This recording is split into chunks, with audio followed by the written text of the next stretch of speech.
from the rooftop of the Hermann London Real Estate Group in beautiful downtown Maplewood. It's the St. Louis Realtor Podcast with your host, Adam Kruse. Hey, welcome to 2015 in the St. Louis Realtor Podcast. We're recording live from the Hermann London Studios here in beautiful downtown Maplewood, Missouri. And today we've got a great show. I'm just going to cover tons of different topics. We might invite Charlton to come in so I can ask him a few questions about a deal that we just did together. And I'm just going to jump right into it. By the way, we do have some great questions for this week's show, but I always am looking for more questions. I don't know what you don't know. I don't know what you need to know. And so please email podcast@hermannlondon.com and submit your questions, and we'll answer them. We can answer them anonymously if you prefer, like someone who submitted a question today, or we can give you some credit for your question like we're going to do for Dan Pescourse here in a little bit. Well, what an honor, by the way, to have a question from Mr. Dan Pescourse, St. Louis's #1 entrepreneur. So jumping right into it, I wanted to tell you real quick about a little website that I've heard about this in the last week, I suppose. It's called Fiverr.com. Have you heard of Fiverr.com? Fiverr.com. Basically, by the way, I'm not sponsored by them or anything like that. I just was blown away when you can pretty much get someone to do dang near anything for you for $5 on this website. So you can pay someone to stand there with a sign that says HermannLondon.com and take a little video talking about how great the company is. You can have someone design a logo for you. I'm having someone install a WordPress theme for me that I bought. We'll see. I just gave them the $5, and we'll see if they actually do what they're supposed to do. We had another friend of mine bought 250 different Gmail email addresses for it for a campaign he's trying to do, and another guy bought 30 sort of like free jingles or whatever that he can use for his podcast. So I just thought it was neat, something I thought I'd share with you guys. I wanted to remind you to go to HermannLondon.com, check out our blog, check out our podcasts. You know, you can see the pictures that we talk about on the show, and you can see what some of the different people look like that I'm interviewing all the time. And again, you can always submit your information, search for properties, all that type of thing. So I wanted to give a quick shout out to some of our new agents. We've had about 6 agents join us in the last 3 or 4 weeks here, and it's exciting. You know, it's exciting to see the company grow. It's exciting to get all these new faces in the office, but it's really cool to be adding to our kind of our talent pool, our knowledge base, I guess you can say, of all these different people who focus on these different types of things. So, for example, one of our agents owns and manages and operates or whatever a bunch of different vacation rentals. So her and her family own some different condos in Florida and some in Colorado that they rent out on a per night basis instead of on a per month basis.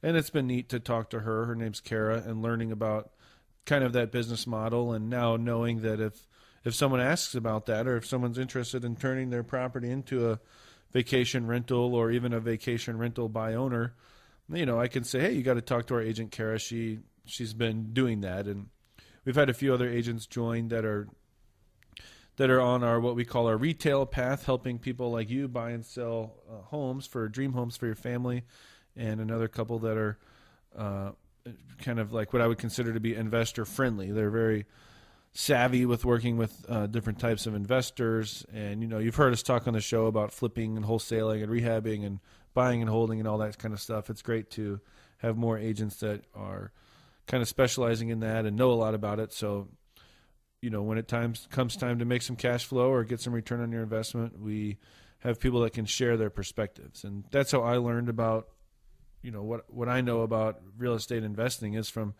going to networking clubs, going to investing associations and whatever, and just asking all these different real estate investors their perspectives and how they do it. And I was always surprised by how many different perspectives there are, or how many different ways there are, or how many different kind of approaches people take to making money in real estate.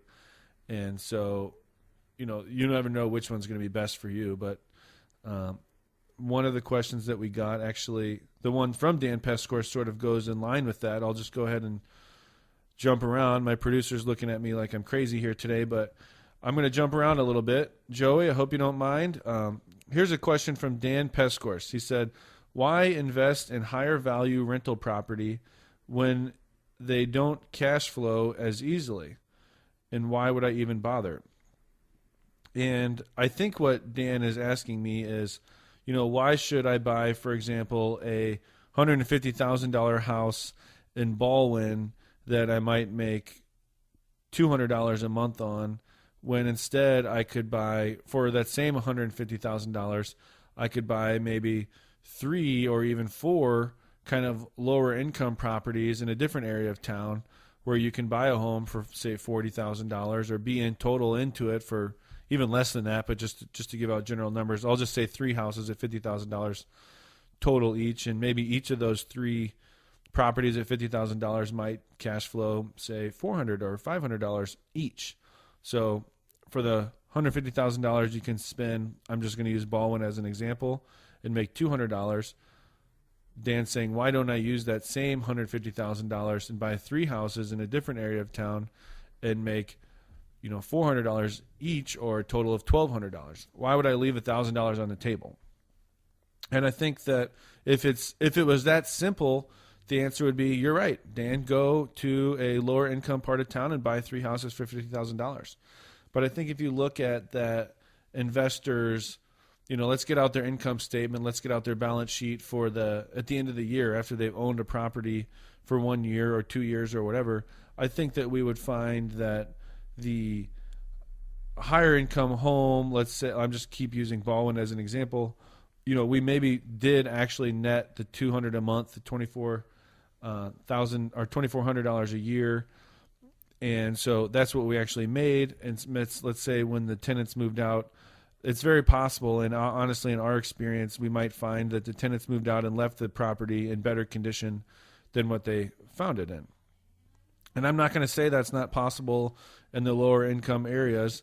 That's just not typical. So a lot of times from what I've heard from investors is they say, well, we got our rent, we made our cash flow, but when they did move out, yes, we had to put in new carpet. Yes, we had to replace a few doors. Yes, we had to paint the whole property. Yes, we had to replace a couple windows, that type of thing. And so on a net income type of basis, they might have been, maybe equivalent to the home that was on the higher income range, or at least if you try to put a value to headaches, it might have been equivalent. So every investor, again, like I said, has their own sort of perspective on how they want to do it, their own risk tolerance, their own tolerance for how much time they want to be spending on something. That's why different investors do things differently. And I started out personally buying homes. I always said I wanted to buy homes that I would live in. And so several of the investment properties that I own are in that $150,000 range. And, they have higher income type of people living in them. And they don't cash flow that well. They do cash flow. Maybe I'm making between $200 to $450 per month per property. But you guys have heard me talk about the 4-family property I bought a little over a year ago. And, that really changed my perspective on investing, because now we have this 4-family property where 1 unit pays for the entire building and the other 3 are profit. So we spent a lot less on that property, something in the $60,000 range. And now I'm making more on that property probably than all of my other homes combined. So where do I stand on this? It's like, well, maybe get a mix of them, or maybe just try to find a property that is a lower cost property with higher cash flow, but maybe in a marginal area that you would consider to be something that you would want to deal with, and kind of medium income people instead of just low income or high income type of people. So I hope that answered your question, Dan. And then a little follow-up thing about that would be, in general, I think your goal should be to try to buy a property in an area that is going to appreciate if possible. If we're talking about buying property, we're either talking about buying it for cash flow purposes or for appreciation and flip type of purposes. And in general, the best property will be cash flowing while you hold it and appreciating in value. So then you can eventually sell it if you want to and make a profit, or you can maybe eventually like refinance it or take a line of credit out of it so you can use that to rehab another property or for down payment on another property or to pay for your kids' college or whatever you want to do. So hope that helps, Mr. Pescourse. All right, next up, just a quick tip. One of the properties that we're managing, the other day it was about 15 degrees here in St. Louis. We had a property that we're managing where the lease ended on December 31st. And so, of course, the tenant's moving out, cold day, it's like 15 degrees. And they call me and they say, hey, we just want to let you know that we turned our utilities off. So, hey, the owner might want to come over here and, drain the pipes and winterize the property, that type of thing. But on most of the properties that we manage, Tom Potter, I guess, discovered something that the utility companies call Landlord, leav-on. So if a tenant does take the utilities out of their name, the utility company is not necessarily going to just rush out and, turn the water off or turn the gas off and then let the pipes freeze. So they will just leave the utilities on and the bill will just go into the landlord's name, which is great so that they don't have those type of problems.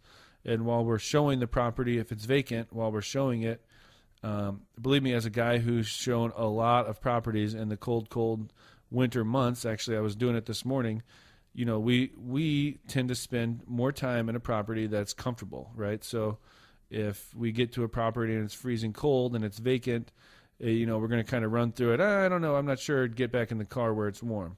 If it's warmer, we might take a little more time to look around and check it out. So definitely encourage you to leave the utilities on and keep the home warm just for the own home's security of the home and making sure that you don't have pipes burst or other problems, but also just for the convenience and comfort of the people who are showing the property.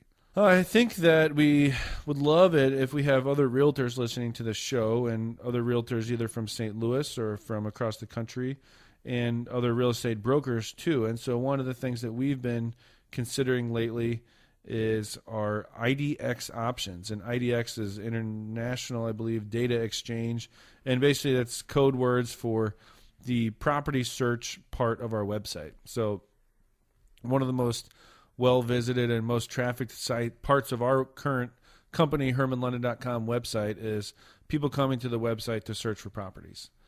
And why would they, first of all, why would they choose HermannLondon.com to search for properties as opposed to Realtor.com or Zillow or whatever?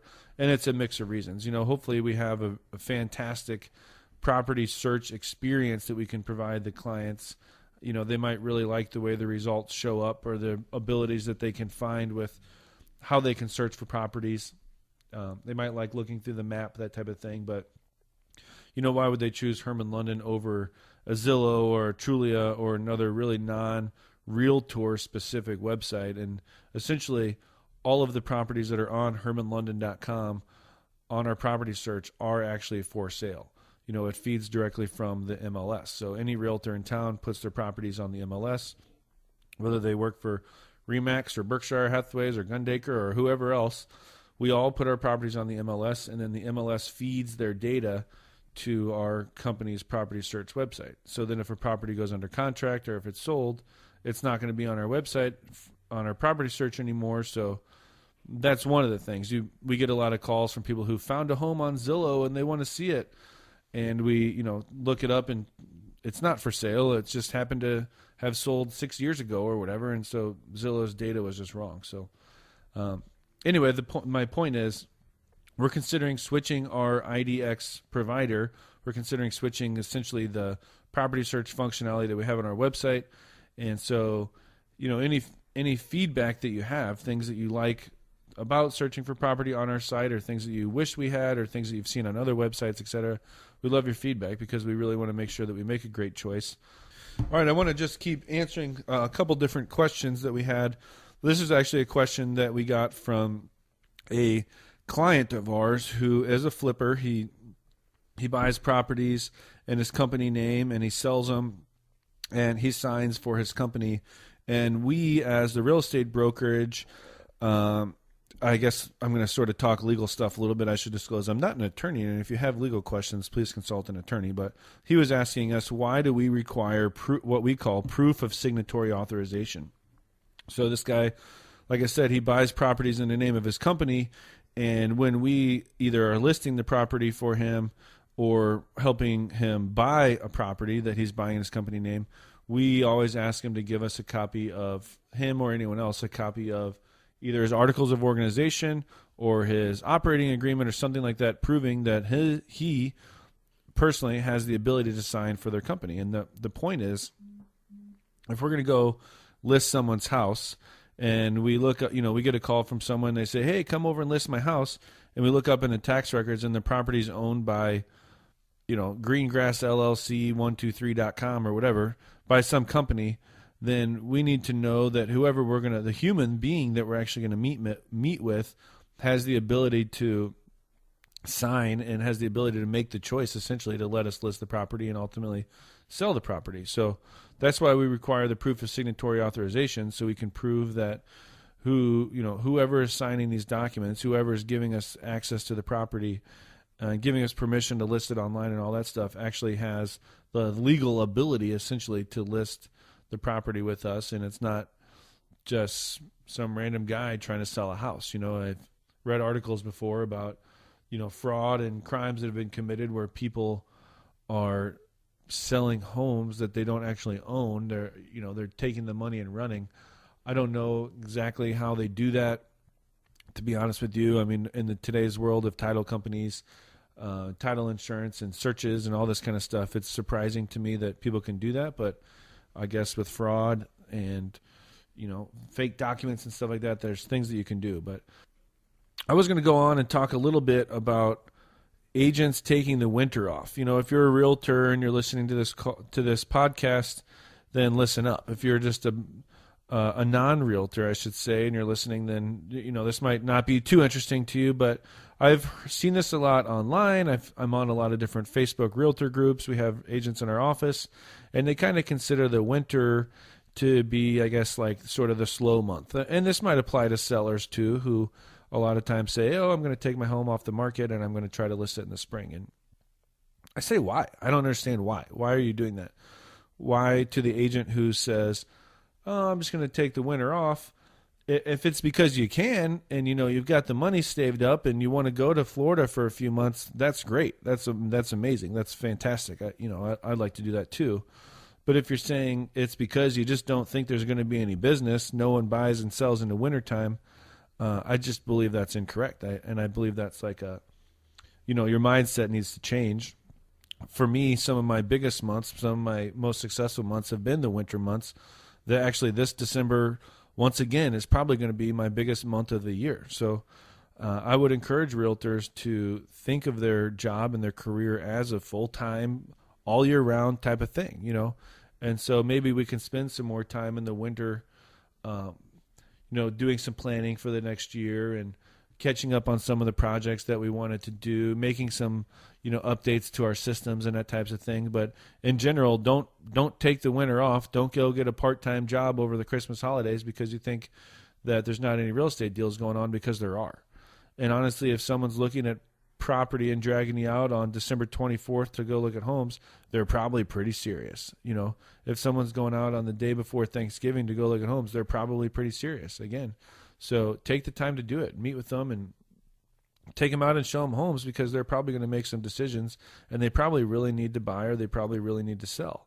If you just work in the summertime when it's comfortable and everyone likes to go out looking at homes, you might end up working with some people who maybe don't have quite the urgency to make a real estate decision or to make a real estate purchase or sale. So anyway, agents, stop taking the winter off, or I guess I should say Hermann London agents, the couple of you that take the winter off, don't do it. Other agents, keep taking the winter off. That's fine. We'll take the business. We'll sell the houses for you. Don't worry about it. All right. So another question we got. This is not necessarily, actually, this is not really a question I got, but something I wanted to point out. This is a question that a client that I have asked herself. I was working with someone this morning, showing her properties around town, and we're actually looking at duplexes for her. She's going to live in one side, rent out the other, basically have her roommate, who she doesn't share, the room with, pay a good part of a good part of her mortgage, maybe half, maybe a little bit more. I call her a roommate because they're under the same roof, although, again, they have their own kitchens, bathrooms, bedrooms, living rooms, dining rooms, all that kind of thing. And I was just asking her, how did you decide to kind of become a real estate investor? She's bought and sold a few properties, and she said it started back when she was in college, and she was looking for a rental, and she's just said, why would I rent when I can buy?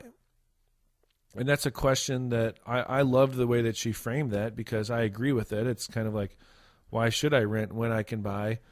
Financially it might make more sense, but and I wish more people would ask themselves that question. I guess, I've rented before, and I've helped people find rentals before, and just because we're realtors doesn't mean that we just think everyone should buy all the time. You should just buy. It only makes sense, because I truly believe that we like to help people make smart decisions in real estate, and sometimes renting a piece of property, renting an apartment, renting a room from your buddy, whatever, that might be the smartest decision in real estate you can make. So at one point I had a friend who had a condo that was vacant. His girlfriend, fiance owned it. She moved in with him. It was sitting there vacant, and he offered me to rent that property for so far below market value that I would have been crazy not to take it. So I moved in there.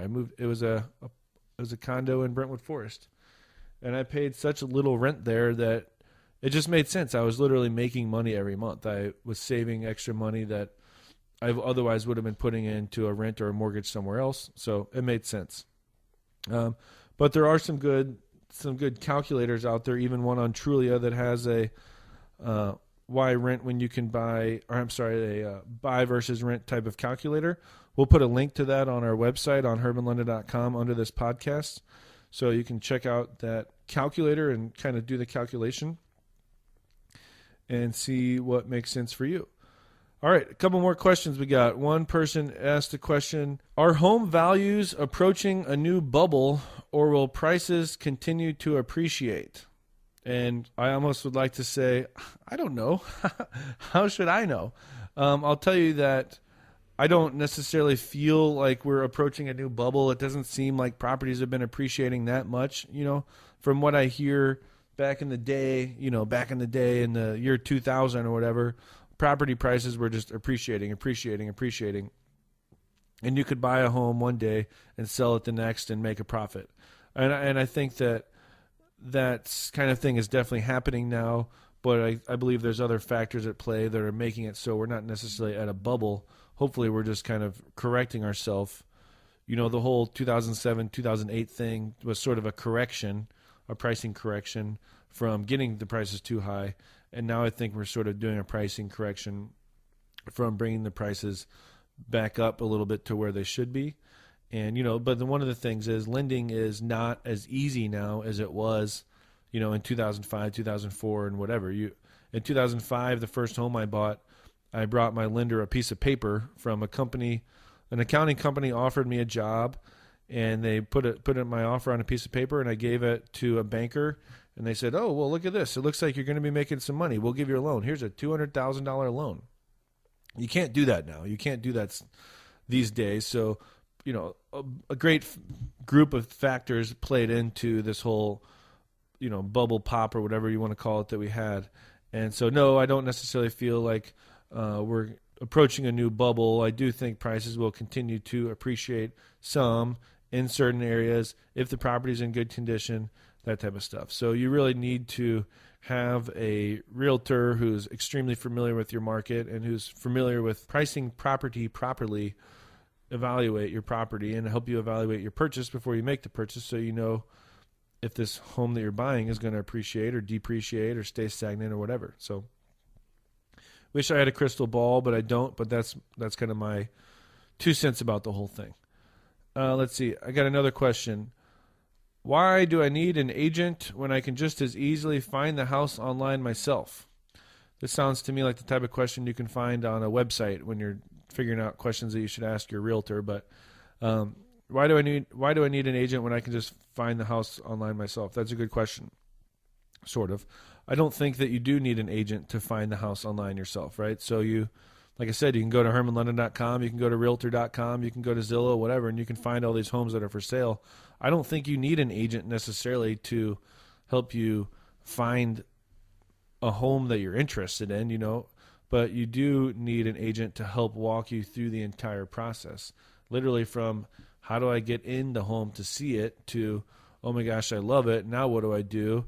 To, okay, we've just made an offer. Now what do we do? To, we're negotiating. Now what? To, what kind of inspections should I get? And what rights do I have? And can I ask for that? And we can do that? These are the kind of questions we get all the time. So often when I'm working with buyers, we're driving around, we're looking at homes, and let's say we have trouble with the keys to get into one of the houses, and the lock's giving me trouble. I'll give the keys to the client and say, here, you try it. And, you can be our door unlocking expert, and I like to make a little joke of it because I'm not necessarily just here to be a door unlocking expert. I'm not necessarily here to just drive you around. Our job really comes into play once we found you a home that you like. That's when the realtor can really start adding value. That's true that you can just find the houses online yourself, but to go through the process of actually protecting yourself, protecting your best interests, and actually buying the house and making it yours now, you can definitely benefit from using a realtor.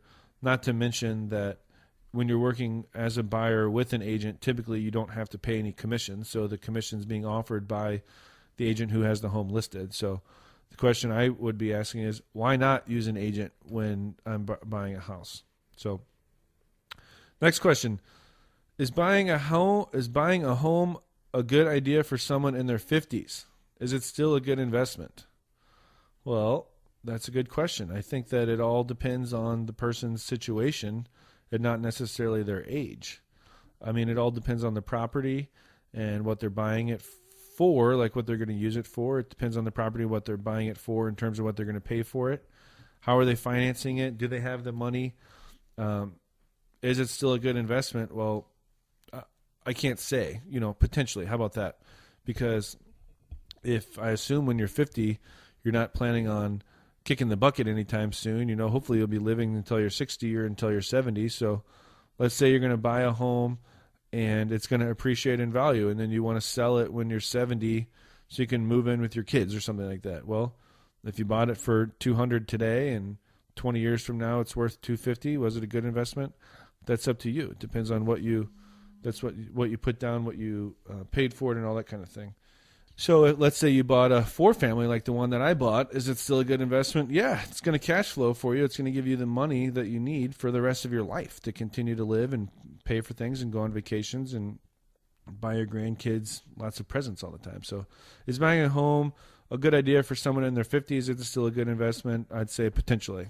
Talk to me, talk to a realtor, talk to John Charlton, and let's evaluate the property. Let's see if it's a good investment. I don't think age really has anything to do with it, I guess, is my answer. You can be 20 and buying a home could be a bad investment if it's a bad investment, so sort of property specific. The next question I got was, what do you think will happen with interest rates this year? And I'm going to say I have no idea. So it seems like I'm not going to let myself kind of fall victim to the game that it's tempting to fall victim to when it's like, are they going to go up? Are they going to go down? Are they going to stay stagnant? And then they say, well, rates are going to come up. You better refi, or rates are going to come up. You better buy now. I don't really like to play victim to that game because it seems like the same person who tells me that, oh, rates are going to go up. You better buy now. Then 3 months later, they're saying, oh, rates are down. You better refinance or whatever. So I'm not sure what will happen with interest rates this year. Honestly, I don't care because I think that no matter what the interest rate is, people are still going to need to buy and sell real estate. Rates right now are lower than I ever remember them being. 5 and 6 years ago when I was buying property, I was getting loans in the 6.5% range. I don't remember exactly what my first rate was, but even the idea of getting a loan for a 6% interest rate was just so exciting to me. I couldn't believe it. So now when people are getting loans for 3 and 4, I think I refinanced one at 2.85%. It's like crazy, But in the grand scheme of things, I like to look at the big picture. And so in the grand scheme of things, interest rates are still going to be cheaper than saving up and buying the entire property with cash. And they're still going to be lower than what you could use to invest your money in somewhere else. So, not to be rude, but I don't care what's going to go on with interest rates. So, next question. Do you think that the unrest in our area over the past few months will have an effect on housing prices in the new year? Well, that's a good question. And again, I don't have a crystal ball. I would probably answer that by saying it depends. I've talked to some people about it, and they think that all the unrest in certain areas of town is going to cause no one to want to buy houses over there, and it's a fire sale, And I talked to other people, like some of our new investor, friendly or whatever type of agents, and they say that people are just buying properties up there like crazy. So, will it affect housing prices? Probably. I think that it'll affect, the type of home that's priced that's sort of priced itself out of being investor friendly will probably, in those general areas where the unrest, you could call it, is happening, I think those prices are probably going to go down a little bit. I sold a home in Ferguson probably, I guess, about 6 months ago, or at least a month or two before the whole incident. And I actually got a call from that seller recently, and he was so happy that we sold when we did. I didn't look up to see what his home is worth now, but he obviously feels like the price of the properties over there is going to go down. It just all depends. That's one of the interesting, crazy things about real estate is things change, things fluctuate, and everyone has all these different perspectives. So when it's bad for someone, it's, when it's bad for someone, it's good for someone else, right? So I always said, everyone's always been talking about how the real estate market was bad for the last few years, and I'm saying, bad for who? So it was bad for sellers, but what does that mean for buyers? It's great. Buyers are loving it. They're getting great deals. And so now everyone's saying, oh, the real estate market's coming back. It's a good market. And I say, good for who? It's great for sellers. Talk to somebody who's trying to buy a home in Webster or Kirkwood right now. They're going to say, the market sucks. I hate it. Because every home that gets listed in Kirkwood and Webster in general has, 5 and 6 offers on it in the first day. You go to an open house and there's 30 people outside fighting to get in. Who's that good for? That's great for the seller. The seller's loving it. But the buyer is not loving it. So, market being bad, market being good, I think it's all kind of a matter of who you're talking to and what position they're in. All right, coming up next, we're going to bring in John Charlton from Midwest Mortgage Capital. He's been banging on my door. He's got some exciting stuff to tell us, so here we go. Let's bring in John. John, I brought you in because I've got some questions for you, but I can tell by the look on your face that you are excited about something, and so excited that you're about to interrupt me now. What is it that made you storm in here right now? And I'm sure it's not the PBR. It's not the PBR, no. What I'm excited about was today we got guidelines sent out to us, basically reintroducing the Fannie Mae Freddie Mac conventional loan 97% purchase program. So you got an email from Alan Greenspan, and he said you can get loans for... Actually, it was a tweet. He tweeted me. Alan Greenspan is not in the business anymore, is he? No. Who's the guy now? Who knows? It's not a guy. It's a woman. I'm sorry. I didn't... let's. No offense. Okay, yeah. Yeah, Bernanke was next, and then there's a new gal, and there's a new gal in town, and she said, "Is this right?" She said, "You can now give out loans for up to 97% of the purchase price." Actually, she has nothing to do with it because she would be the head of the Federal Reserve Bank. But that being said, Fannie Mae and Freddie Mac are the government-sponsored banks that basically hold about 80% of the loan paper here in the U.S., and they expanded a guideline, meaning they went from a minimum down payment for a conventional mortgage at 95% to now 5% down to just 3% down. So 2% difference. Is that going to make a big difference in your life? It's going to make a big difference because it basically means that people that have been opting to do FHA loans with 2.25% upfront mortgage insurance premium, which can be a lot of money, and with permanent MI can now get a loan with less of a down payment that will have expirable MI, meaning mortgage insurance that will come off the loan, at a certain point versus having it for the entirety of the loan. And, that's why it's a big deal. Okay, so a couple questions there. Number one, are you saying that right now or yesterday or tomorrow or whatever, if I got an FHA loan and I said, okay, John, I'm buying a $100,000 house. Here's my 3.5% down payment, a.k.a. here's my $3,500. You or the Fannie Mae or Bernanke or Greenspan or whoever was going to take my $3,500 and take $2,250 of that and say, thanks for our upfront mortgage insurance premium fee. They're going to add it to your loan. So you're getting a loan for $100,000, you're putting 3.5% down, and your actual loan amount is for $99,000 and some change. So I didn't really just get 3.5% equity. I got a little bit of equity, 1% or less, 1%, or whatever it is. Roughly, yeah. Okay, and so now the numbers that you're running me through are, if I'm buying this $100,000 house, I can put down 3%, which is $3,000. Immediately have that equity. I have that equity.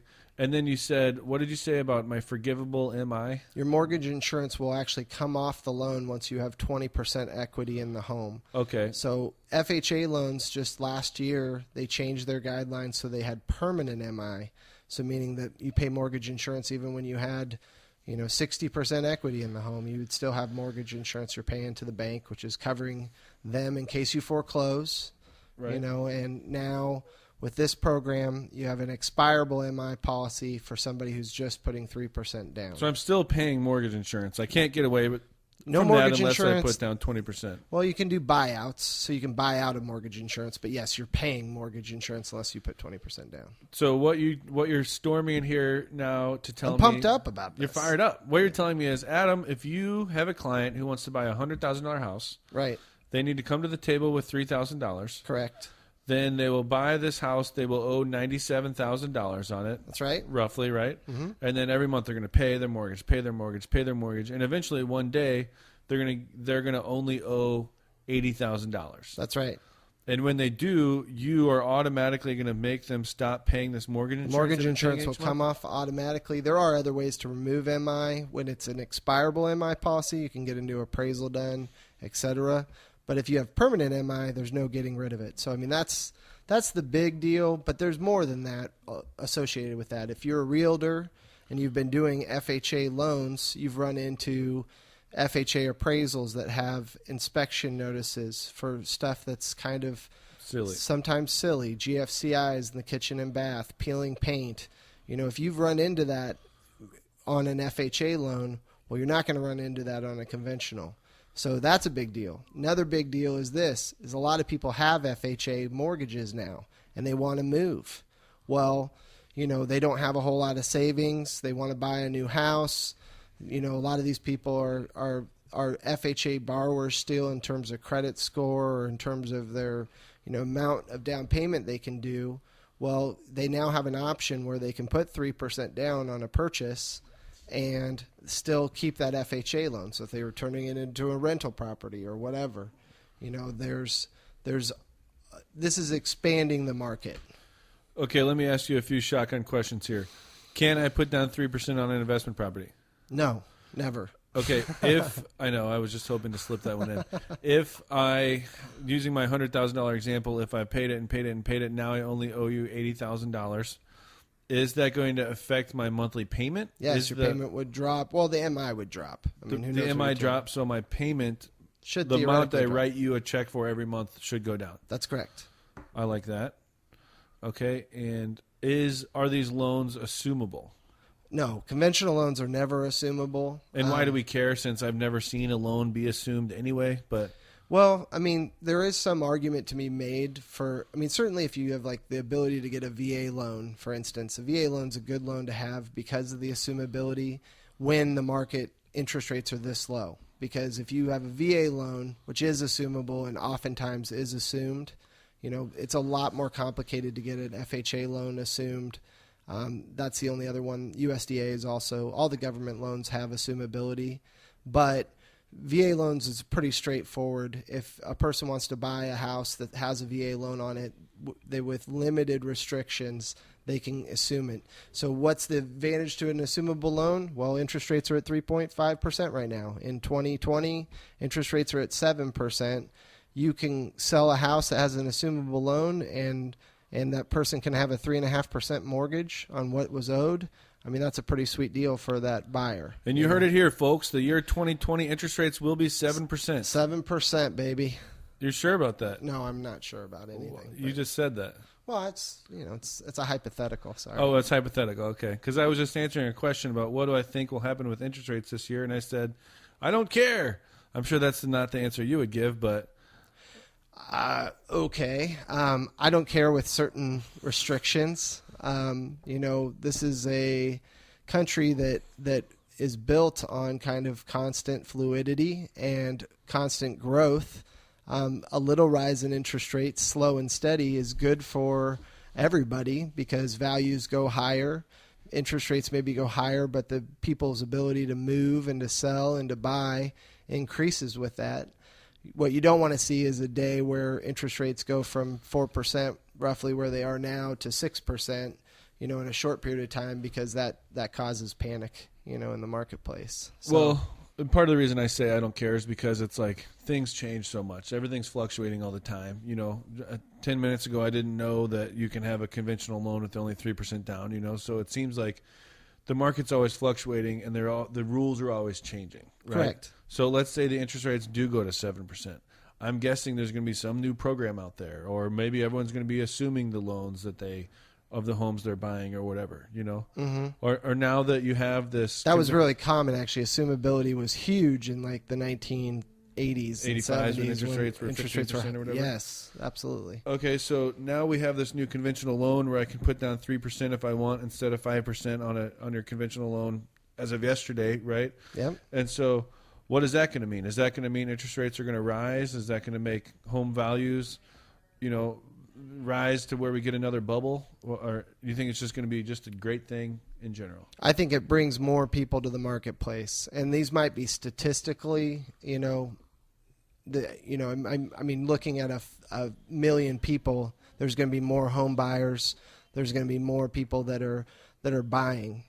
Does that necessarily affect somebody who's doing 3 purchase deals a month? Maybe not. Maybe it does. Maybe it means instead of 3, there's 4. Because those statistics have to catch up somewhere. So in theory, potentially the home values could appreciate because now we have more demand? Correct. It should increase demand. It's the first loosening of restrictions that's happened since the crash back in 07, 08. So, that is significant. That's the significance of it, is it's the beginning of seeing a little bit of expanded guidelines. One thing that has happened in our economy is that, even though people want to move, they've been, their ability to move has been, sabotaged by the marketplace, and that has to do with home values, people that feel like they can't sell their home. Any increase in value is going to increase the amount of just business sales that happen.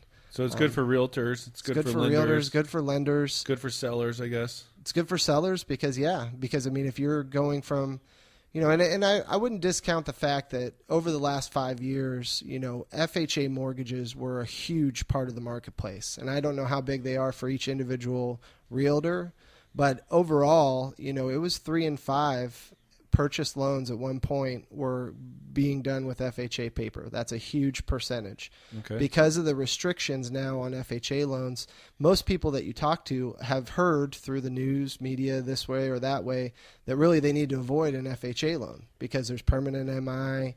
They've heard all those things. That deters buying. Anything that says, this program's not good, is deterring somebody from moving forward. So, can I ask you an inappropriate question? Do it. Are lenders paid differently on FHA loans versus conventional loans? Yes. Better or worse? Don't give me numbers. Just is it better for a lender if a buyer gets an FHA loan or gets a conventional loan? So for me personally, it means absolutely nothing.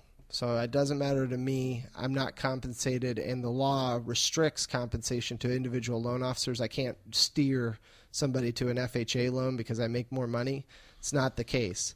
But lenders do make more money on FHA loans because of the MI. And here's the reason, is that MI policy being in permanent place makes the bank very safe if somebody goes to foreclosure. So the loan officer doesn't necessarily make more, but the bank makes more. Bank makes more because it's seen as more secure paper. Okay, and again, this is always the interesting thing about real estate. So many variables, so many things changing, so many different perspectives. You know, Sure. You came storming in here excited about the 3% down thing. As soon as Aunt Marysy hears about this, she is going to freak out because she's not happy. I think everybody has a client that has you either have a client now or you're going to run into a client who has an FHA mortgage right now. So this is, let's talk just brass tacks where I actually see this as being significant. You probably will talk with somebody who's got an FHA loan that they got a couple years back, and their family's gotten larger. This house that they have, not big enough for them. If they went to sell that house today, that house is not going to be worth more than what they paid for it. They feel kind of stuck, and they have some savings, not a whole lot, but they have some savings that they've put together, and basically, they have been trying to figure out a way to get into their next house. And this isn't going to be every single buyer, but this is, I'm guaranteeing you, everybody's going to run into somebody who has an FHA loan. You can't have two FHA loans. So that person has been trying to figure out, do they need to borrow money from a family member? How can they make this happen? Blah, blah, blah. Bottom line is that person now can enter the marketplace with a conventional loan and only a 3% down payment. And I support it, and I like it. I like putting down small down payments because I like you to be able to use your money for other stuff. Save it for a rainy day. Save it put it towards the home, fixing it up, whatever.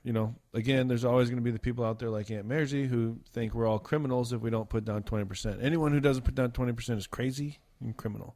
Well, okay, no, I disagree. When houses were $16,000, then there's a great argument for that. But houses are hundreds of thousands of dollars now, and that's just a change in the world. So let's deal with it. We're just gonna have to have Aunt Marysy in here one day, and you guys can have a little debate. We can, yeah. You bring her in. Do you hear that, Aunt Marysy? You're coming in. I want her here. I want to talk with her. Do we have to go over the stuff? Yeah, you always bring it back to the center at the end. No, so. My name's John Charlton. Our company's Midwest Mortgage Capital, and my NMLS number is 188910. And what about your phone number? My phone number is 314-744-7851. That's my office direct, or my cell phone's 314-517-0262. Perfect. Thanks very much, and see you next time. All right, thank you. I guess that's it for today, actually. I'm going to wrap it up. Joey has a whole page of notes from today's podcast. Please check out hermanlondon.com for all our updates. I implore you to submit your questions so I can answer some great questions. We're actually going to start taking call-ins in the next few podcasts, so get ready for that. If you want to call a question in and be live on the air with the Hermann London Real Estate Group. And that's it. See you next podcast. Happy New Year. Thanks for listening. Take care.